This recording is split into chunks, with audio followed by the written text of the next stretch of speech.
Pria ini diculik dengan menunggang kuda.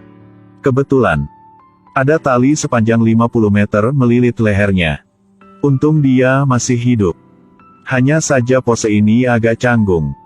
Dia memohon pada gadis di pinggir jalan untuk membantunya melepaskan ikatannya. Gadis kecil berdiri di kejauhan. Gunakan hidungmu untuk menciumnya, sepertinya mencium sesuatu. Gadis kecil itu akhirnya membantunya. Lepaskan dia. Prajut ini adalah Rafferty. Dia adalah koboi barat. Di punggungnya membawa 11 nyawa. Diburu oleh pemburu hadiah. Ini dianggap sebagai pelarian dari kematian. Mendapat kehidupan kembali. Rafferty bertanya padanya di mana ini. Gadis itu hanya menjawab, Kanada. Orang ini telah melewati 2 negara dalam sekejap mata. Dia mengeluarkan senjatanya. Pistol itu hanya menembakkan 1 tembakan dan kehabisan amunisi. Rafferty pergi ke pub. Darah pada pakaian menetes di tumitnya. Rafferty pergi ke bos untuk membeli amunisi. Tapi tidak ada uang di saku. Bos dengan nyaman mengeluarkan buku. Tidak mungkin untuk mendebat. Isi ulang Rafferty. Ingin meninggalkan pub. Kemudian pria lain di toko merasa tidak nyaman. Berteriak keras, ini dia. Pengembara ini hilang, Anda tidak akan bisa menangkapnya. Rafferty yang marah mengeluarkan senjatanya, boom. Cangkir teh di tangannya pecah. 1 tembakan lagi. Gambar di dinding ada lubangnya.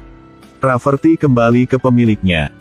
Kali ini saya berutang 3 item kepada Anda. Tambahkan wortel utuh. Lalu dia terlatih-tatih. Menemukan kuda saya tidak terlihat. Melihat 2 orang yang lewat memindahkan barang lagi. Segera berlari dan bertanya. Lelaki tua itu mencoba menyambutnya dengan antusias. Rafferty mengangkat tangannya.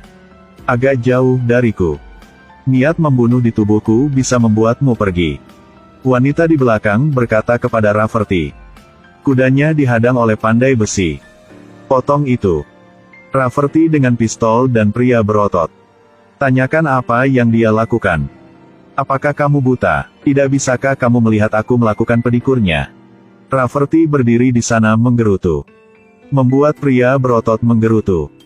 Berikan hukuman kepada Rafferty. Saya tidak ingin berbicara dengan orang yang lemah. Siapa yang kamu katakan lemah? Aku sudah bilang, katamu. Sangat berbeda dia mengangkat Rafferty. Membuang 1 keluar dari pintu. Rafferty mengeluarkan senjatanya. Bilang dia ingin melawannya. Apakah Anda menemukan saya mudah untuk berurusan dengan? Mengulurkan tangan, tutup pintu. Ini membuat Rafferty marah. Pantat tapi berdiri. Bersiaplah untuk duel. Pistol koboi barat. Sekarang, bersiaplah untuk menembakkan tembakan pertama. Lalu tiba-tiba seorang gadis datang. Namanya Tyler. Pergi ke pandai besi untuk memperbaiki gigi di tangan. Tidak lama kemudian, dia membawa kuda Rafferty keluar. Dan memberitahu Rafferty bahwa pandai besi tanpa senjata tidak bisa berduel dengan Rafferty. Rafferty bergerak maju. Hendak berbicara dengan Tyler. Akibatnya, dia memiliki bau busuk di tubuhnya. Hampir mencekiknya karena bau tubuhnya. Rafferty lalu mengucapkan sebuah kalimat. Kalau bukan hari ini bukan dia yang kesal, tapi saya yang kesal. Rafferty mengambil kudanya dan ingin menemukan pandai besi sebuah pistol. Tyler melihat luka kecil di Rafferty. Langsung diingatkan. Pantatmu berdarah. Kamu tidak bilang saya, hampir lupa. Mengedipkan mata Rafferty terlalu sakit untuk bangun. Orang tua itu mengambil peluru dari pantat Rafferty. Emang ini bener baik. Sekali lagi biaya lebih banyak obat. Saya baru saja keluar ketika celana saya terpotong dan robek. Rafferty kembali ke pub lagi. Mau beli celana.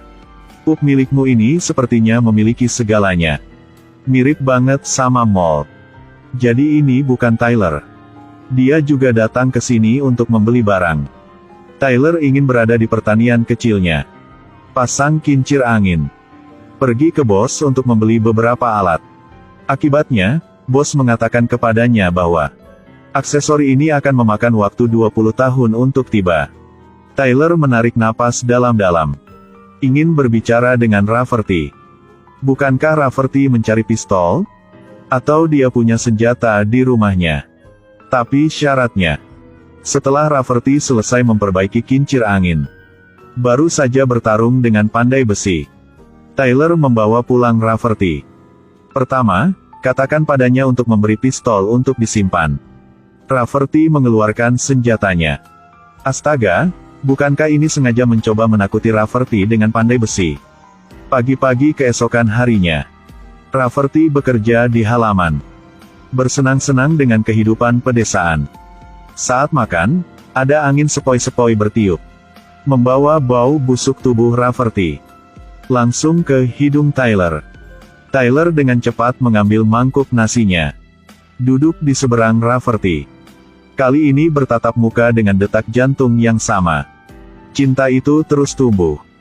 Tyler penasaran dengan bau Rafferty. Rafferty kemudian menjelaskan padanya. Ternyata dia ditangkap oleh musuh, lalu jatuh di dahan pohon di atas kandang babi. Tidak menyangka, cabang pohon patah. Kisah di baliknya tidak perlu diceritakan lagi. Setelah makan malam, Rafferty pergi ke pub dan memperlakukannya seperti anggaran. Kebetulan pandai besi juga ada di sini. Rafferty mengeluarkan lampiran senjata dan bertanya apakah ada aksesoris seperti ini di sini. Dan ditambah 40 peluru lagi. Pandai besi mendengar ini dan mengangkat matanya. Segera bangkit dan berjalan di depan Rafferty. Ambil alatnya. Pegang tinggi-tinggi dan pergi keluar. Jika kau berani melangkah melalui pintu ini, awas saya. Orang ini benar-benar tidak mengenalnya sama sekali. Rafferty keluar dari pub, berbalik dan melihat seorang gadis kecil. Pria tua di sebelahnya memegang celana. Ayo datang ke rumahku. Ternyata orang tua itu adalah seorang penjahit. Memiliki kebaikan untuk membuat Rafferty gaun. Dia bahkan menyuruhnya mandi. Koboi segera mengenakan kostum Cina. Tubuh juga mengeluarkan wewangian. Rafferty memakai baju baru. Pulang pun mendapat sambutan. Tyler tidak ada hubungannya jadi bawa dia ke pesta. Dia bahkan membawanya ke kelas pendidikan ideologi di desa. Takut dia bosan. Lalu bawa dia ke pesta dansa. Untuk buang stres. Sama seperti itu suatu hari dan hari lain berlalu. Cinta antara keduanya juga pada puncaknya. Hari itu, Rafferty sedang berjalan di kota. Lalu bertemu dengan pandai besi melihat kaki kuda. Pandai besi ini juga orang bodoh yang jujur. Dia pergi di depan Rafferty. Berikan lampiran senjata Rafferty yang diperbaiki. Semua orang di desa tahu. Rafferty mencari pandai besi untuk berduel. Tidak pikirkan hal lain. Pikirkan hanya tentang kemauan. Tidak peduli siapa yang menasihati Anda tidak akan mendengarkan. Rafferty kembali untuk mengambil pistol. Aksesorisnya juga terpasang. Kincir angin juga sudah diperbaiki. Dia membersihkan rumah. Bersiaplah untuk bertarung dalam pertempuran bertahan hidup. Ucapkan selamat tinggal pada Tyler dan pergi. Duduk di atas kudanya. Segera menemukan pandai besi. Rafferty menjatuhkan pistol ke pandai besi dan menyuruhnya keluar dari sini. Ayo berperang. Pandai besi mengambil pistol dari tanah. Sentuh dengan tangan. Berdiri tercengang. Kemudian Rafferty datang dan mengikatkan pistol ke ikat pinggangnya. Jangan konyol, mari kita mulai. Dua hal yang berlawanan di tempat yang sama. Kamu ingin membunuhku? Mari, jangan banyak bicara.